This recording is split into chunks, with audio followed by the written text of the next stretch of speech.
Morning students. आज हम chapter 17 read करेंगे। India and the United Nation. Bharat और उसके राष्ट्रीय जो एकता के वो हैं। India is one of the founding members of United Nation Organization. Bharat अकेला ऐसा देश है जो उस यूनाइटेड नेशन ऑर्गेनाइजेशन है उसका फाउंडिंग मेंबर है।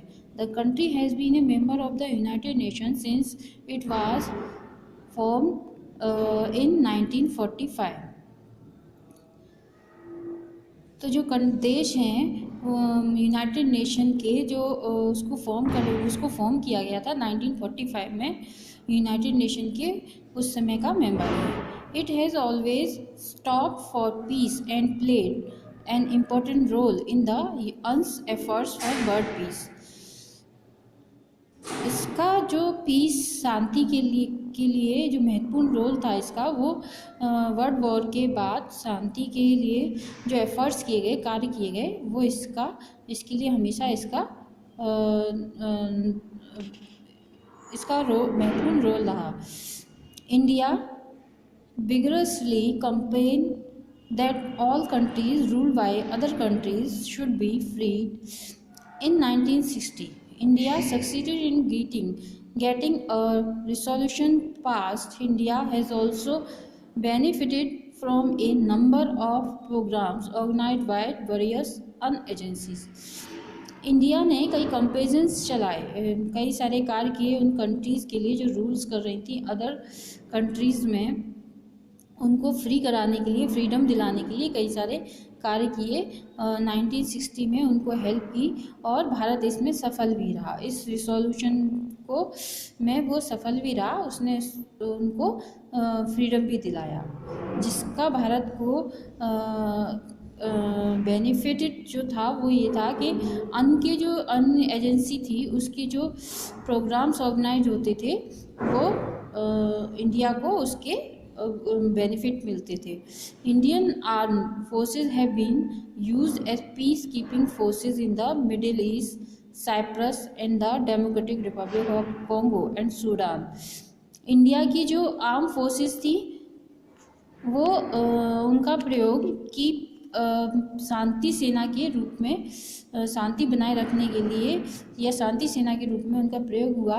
मिडिल ईस्ट में Cyprus, Democratic Republic of Congo, Sudan, इनमें इसका प्रयोग हुआ। India's Vijaya Lakshmi Pandit was the first women president of the General Assembly. India की Vijaya Lakshmi Pandit first women president थी जनरल असेंबली की। 3 Indian judges, namely B.N. Rao, Nagin Singh and R.S. Pathak have been appointed in the International Court of Justice. 3 जो Indian जजेस थे जिनके नाम थे B.N. Roy, Nagin Singh and R.S. Pathak, ये अपॉइंटेड हुए इंटरनेशनल कोर्ट ऑफ जस्टिस में। The UN secretariat has a number of Indian officers on roll. UN secretariat में इंडियन ऑफिसर्स को रखा जाता था। Indian experts have worked at UN agencies like the UNESCO. भारतीय expert थे UN agencies के काम करने में, जैसे यूनेस्को के लिए वो काम करते थे। Many UN agencies are working in India. बहुत सारी अन एजेंसीज इंडिया में काम कर रही थी। The FAO has help in the development of farming and fishing. FAO का जो वर्क था वो ये था कि वो हेल्प करते थे फार्मिंग और फिशिंग के डेवलपमेंट के लिए। UN advisers have helped India in many. UN के जो एडवाइजर्स थे वो मदद करते थे भारत के कई सारे sectors, such as increasing the production of milk and products. तो ये मिल्क, दूध के प्रोडक्ट्स और दूध के प्रोडक्शन को इंक्रीज करने के लिए कार्य करते थे। The WHO help the train health officers and nurses. WHO मदद करता था हेल्थ ऑफिसर्स और नर्सेज को ट्रेन करने में। It establish medical facilities in remote places and tribal areas. Medical जो फैसिलिटीज़ थी उनको कई सारे रिमोट प्लेसेस में और जो ट्राइबल्स एरिया होते थे, आदिवासी इलाके होते थे, वहाँ इस्टेब्लिश करने में मदद करता था।